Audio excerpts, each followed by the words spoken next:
They're coming for Coach Prime in Colorado again. Another story has resurfaced of people calling out Colorado, Deion Sanders, and this whole experiment with the transfer portal and how it's going to work out. And of course, they are being not very supportive of it, which I'm going to talk about why they think Colorado and Deion Sanders is a lose-lose situation and why I think it's a win-win situation on today's episode of Locked On Buffs. You are Locked On Buffs, your daily podcast on the Colorado Buffaloes. Part of the Locked On Podcast Network, your team every day.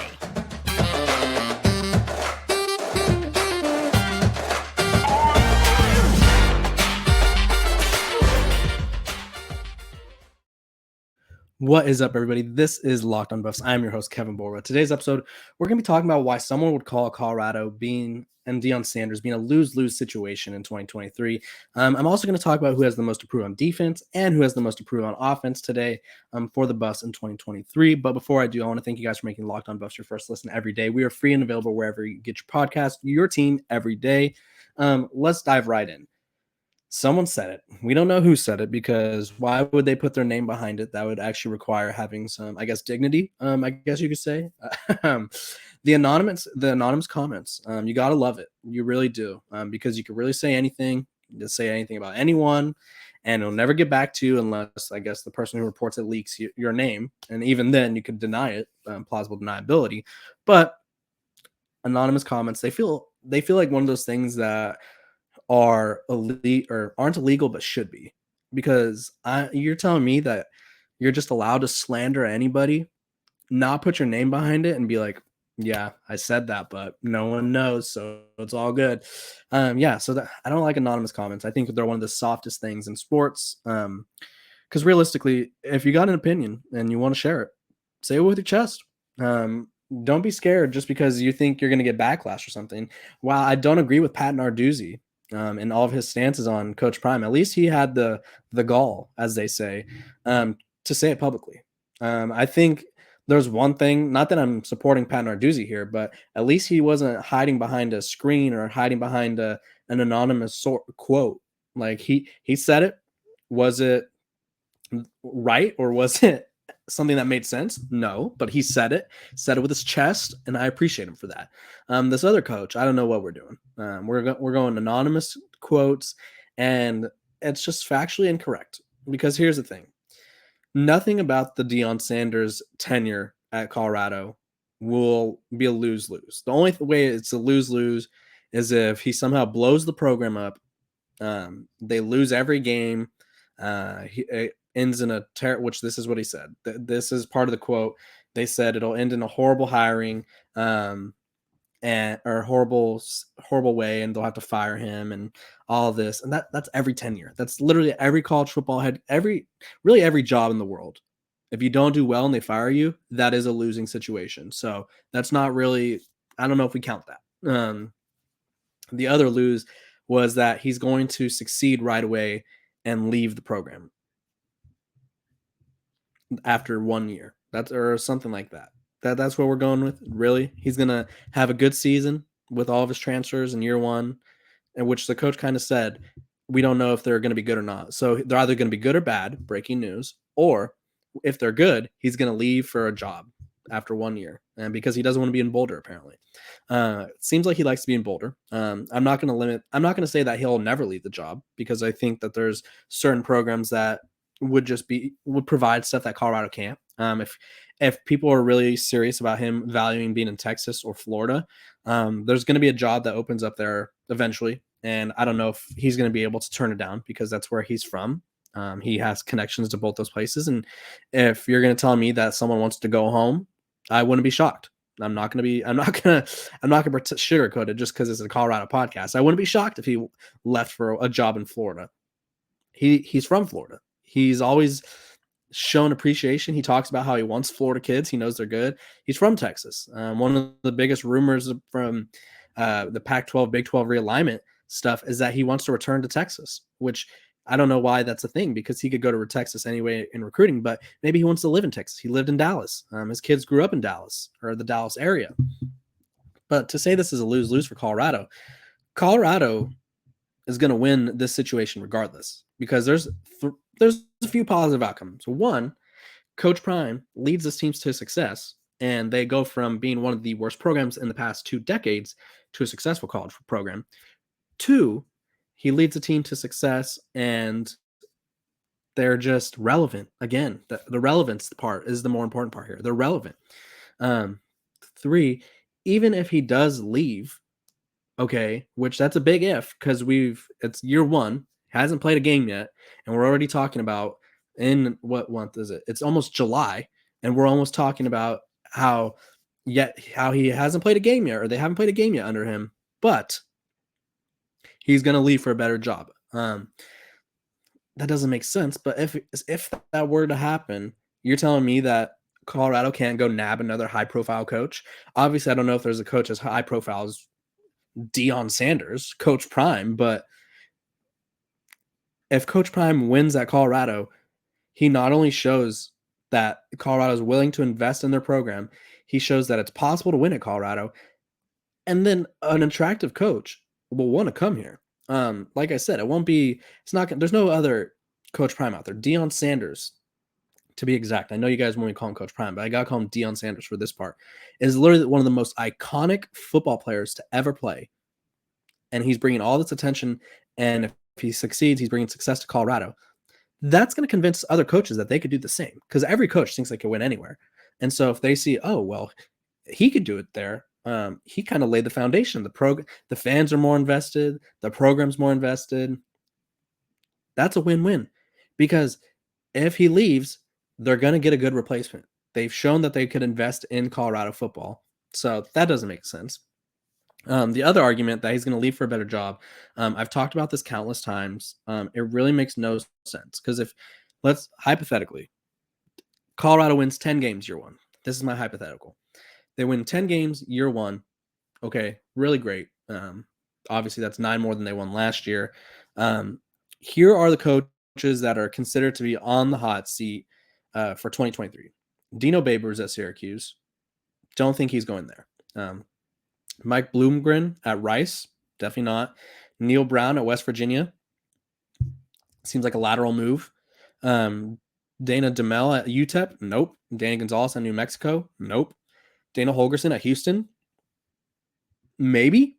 I mean, if he wants to be in Texas that bad, Houston's in the Big 12. The Big 12 is obviously a Power 5 conference. They have more stability, I guess. Maybe that'd be like a 3 on the confidence scale for me. Ryan Silverfield at Memphis. Is he going to leave a Power 5 job for a Group of 5 job? No, I could tell you that. No, he's not. Indiana. Don't think so. Jeff Hafley at Boston College. Doubt it. Butch Jones at Arkansas State. Nope. Missouri. Okay. SEC job? Maybe. I think it would be an SEC job, or obviously Florida State or Miami would be the 2 schools in the ACC that I think I could see him leaving for. But Missouri is not that school, I promise you. Jimbo Fisher at Texas A&M is the only school on this entire list where I'm like, maybe. But Texas A&M is tied up with Jimbo Fisher for a long time, for a lot of money. If they fire him, they're going to owe a lot. How much are they going to be willing to invest? How much are they going to be willing to spend? Does Coach Prime even want to go to College Station, a program that, while they act like they are blue blood, has traditionally not had success? They haven't been nationally competitive. It is what it is. So these are the jobs that apparently Coach Prime is going to dash for if he has success. Makes a lot of sense. I think this anonymous coach is just relying on the anonymity factor and just being like, you know what? No one can really see who I am, so I'm just going to say whatever. Makes no sense, though. Realistically, Coach Prime is probably going to – he's not going to leave with his son being at Colorado, both of his sons and his daughter. His whole family's there, basically. You're telling me he's going to leave to take a job, one of those jobs? Oh, yeah, for sure. No. Oh, okay.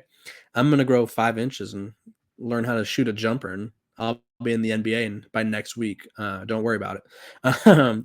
No, so I'm telling you, the power of anonymity, whatever. And see an enemy. You know what I mean? It just is too much. I think it allows people to talk blasphemous, and I just can't approve it. By the way, this episode today is brought to you by FanDuel. Take your first swing at betting MLB on FanDuel and get 10 times your first bet amount and bonus bets up to $200. That's right. Just bet $20 and you'll land $200 in bonus bets, win or lose. That's $200 you could spend betting everything from money line to over under to who you think is going to get the first home run, all in an app that's safe, secure, and super easy to use. Plus, when you win, you can get paid instantly. There's no better place to bet on MLB than FanDuel, America's #1 sportsbook. So sign up today. Visit FanDuel.com/lockedon to get up to $200 in bonus bets. That's FanDuel.com/lockedon. FanDuel is the official partner of Major League Baseball. Okay, it's time to talk about who has the most to prove on defense. I wanted to do mailbag questions today, but I kind of want to do them with the guests because I like your guys' questions. I want to do it with the guests. So probably Monday I'll do them. Which I appreciate you guys for tuning in to Locked On Bus every single day, making it your first podcast, your first listen. Let's get that subscriber count up. I appreciate you guys for tuning in every single day. Most to prove on defense for Colorado. I think you can look at a lot of names here. I think there's 3 or 4. I'll go 4 that stand out to me the most. Obviously, the one that stands out the most is Travis Hunter. Not that he owes us. It's not like he doesn't owe us an explanation of his ranking. He obviously has the skill set. But I think at the Power 5 level, with the national spotlight, I'm not saying that I have doubts. I'm just saying that everybody's going to be watching him, and I think people are going to want to see the Travis Hunter show. And so I think he has a lot to prove. I think looking at the defensive line is where I see a lot of these names that kind of stand out. Jordan Dominic, can that SEC pass rushing skills translate? It should. He's kind of been tabbed as Colorado's like quarterback getter guy. Like everybody's like, the D line will be fine. They have Jordan Dominic. He had 7.5 sacks at Arkansas. It's a lot of pressure. I'm gonna be honest with you. I think obviously, and you guys always talk about how pressure doesn't whatever. Whether he actually feels the pressure or not, I don't know. But he's definitely wants to live up to expectations. He wants to show that he could dominate. He showed that he could cause havoc last season. He wants to show he could do it again because for him, there's an NFL career on the line. Maybe if he has 10 sacks, it boosts his draft stock. But maybe if he gets 2 sacks, it hurts his draft stock. So there's lots of proof there. I also think that he has to be kind of a leader on this defense. Him and Travis, they both have to be leaders of the defense and kind of show that they can stand out. They can improve this defense. They can lead this unit. And so I think there's pressure there. There's 2 other guys that I'm going to look at here with a lot to prove. One, and I don't even know if he's going to start, to be honest. I have no idea how good he is because we didn't see anything from him at Washington. We saw stuff. We saw flashes, but we didn't see why he was ranked as a 5-star, top 30 player in the country. Savell Smalls, Washington transfer. I don't know if he's going to start because they got Jordan Dominic, like I just mentioned, and Derek McClendon, the second from Florida State, another edge rusher. Does he start over either of those guys? I doubt it. I really do. I think they're both more proven. I think they've shown the ability to get to the quarterback, and Savell Smalls hasn't, and that's okay. He didn't have the opportunity at Washington that he would have liked. He was stuck behind a couple guys that are probably considered one of the better pass rushers in college football. And so now he has a fresh start. He has a new opportunity with a new staff, new scheme, all this to show why he was ranked so highly, why he was once viewed as a potential first-round pick. I think there's pressure there. I think there's a lot to prove there because a lot of fans, I think the team itself, I think they are banking on the fact that there's a reason he was once ranked as a 5-star quarterback, 5-star edge rusher. He's not a quarterback. That'd be crazy though. Pretty big guy. There's a reason that he was ranked that high. Does he live up to it? Or is he I don't want to say bust, but is he just a rotation guy? If he's a rotation guy, is that what Colorado was hoping for? I don't know. I'd probably say no. I think they were hoping that he'd kind of find his footing and maybe under some more better coaching, I guess you could say, or different coaching. I don't want to say it's better coaching, but under different coaching, he kind of emerges and into his own. I don't know. Maybe. And then 4th person that on defense that I think the most pressure's on. I'm looking at, there's like 2 people I could look at here. I'll go with two people then. At first, I think you got to go Shane Cokes, the Dartmouth transfer. I think he asserted himself as a leader, so he needs to play like a leader. I'm not saying he can't do that, but obviously there's a big jump going from Dartmouth to the Pac-12. Um, we've seen it made before. We've seen Ivy League guys transfer in and be productive guys. Um, but I think a lot of players want, especially in this day and age, I think it's hard to be a leader and not back it up with your play. And so I think if he's really going to be a leader of this team, because he was cited as a leader, like he is literally probably going to be a captain. If he doesn't live up to that performance, then it's like, maybe we don't have to listen to this guy. I'm not saying that's how Colorado is, but I'm just saying it's hard to lead when I don't feel like players respect your play. I think that's just like an underlying thing. And then I think Cormani McLean, 5-star corner, comes in, wants to wear number one is what the belief is, which Coach Prime said that's for his guys, for his sorry, I've got my contact over here. Coach Prime says number one's for the better guys. I think he comes in highest rated recruit in Colorado history for quite some time, if not ever. Let's see. I don't know if he's the highest rated recruit ever. I'm gonna look that up right now. But what I'm saying is he comes in so highly touted, and realistically, it's like he's the third highest ranked player ever. And the other two actually didn't finish their careers at Colorado. Interesting. Anyway, he comes in as the third ranked highest player ever in Colorado program history. There is a guy by the name of Amarian Cooper who I think has a really good chance of starting opposite Travis Hunter. They have Jacques Robinson, the Alabama transfer. I think there's a lot to prove. If you're even though he's a freshman, I think you got to live up to that ranking. You kind of have to show that, yeah, I didn't come here to sit the bench. And obviously, I think Cormani plans to do that. I don't think he moved all the way from Florida to Boulder to sit the bench or be a rotational guy. I just think that there's going to be a lot of people looking at him and Travis Hunter because we've all been talking about how cool it's going to be to see the two number one corners in the past two classes play together. And I think they both have to live up to their end of the deal, their end of the bargain. So those are my. I think I ended up at 6 guys that have the most to prove on defense. When we come back, let's talk about who has the most to prove on offense. So we're talking about who has the most to prove on offense for Colorado in 2023. Let's do it. I think this one, I also want to preface this. This isn't me saying that these guys aren't good or they're not going to live up to expectations. I think these are the ones that have the most expectations. So in a way, these guys, you guys should be counting on them the most. And so that's where I say most approved. It's not me doubting them. It's just the guys that need to show out. Up first, Deion Sanders. Obvious one. It's not a hot take. He comes in as probably one of the biggest wild cards in college football. Really big arm, really accurate passer, really smart quarterback at the FCS level. Does that translate right away? I talked about it yesterday. If it does translate right away, Colorado could easily start the season off 4-2, 5-1. If it doesn't translate right away, maybe they do go 1-4, like Raymond from 24/7 projected. My mic, you guys know this mic always does me dirty. I would hope that he doesn't struggle for the sake of Colorado fans and for the sake of him, because obviously that would be endless ridicule. Here's the thing. I think he will succeed. I think he has a lot to prove in the sense that, one, he's got to live up to his own and his father's expectations, which are probably higher than anybody's expectations out there in the country. But also, if he succeeds, the team's probably going to succeed.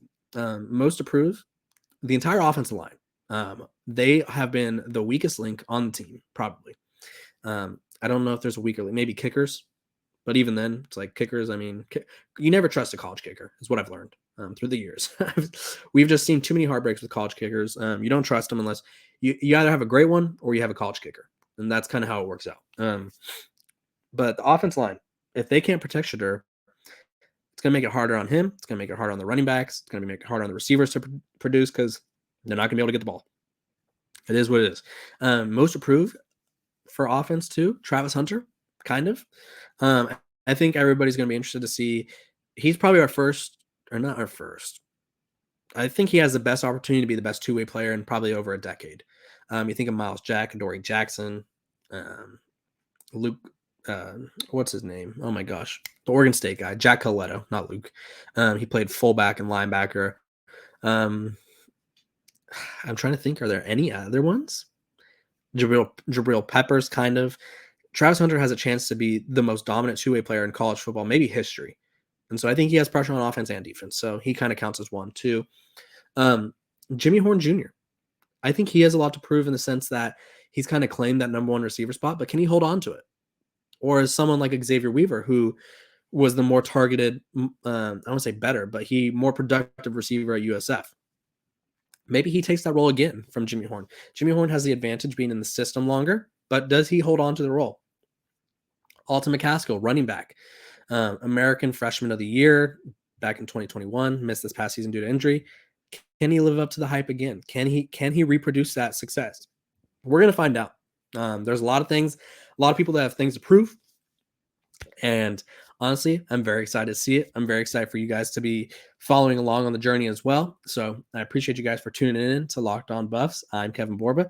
Make sure to subscribe. Let's get that number up to 3,000. I wanted to get it to 10 by the start of the season. We're cutting it close. Just kidding. Let's get to 3,000 first. I appreciate your guys' support. A lot of guests coming up next week. Don't want you guys to miss out. You guys have a great day.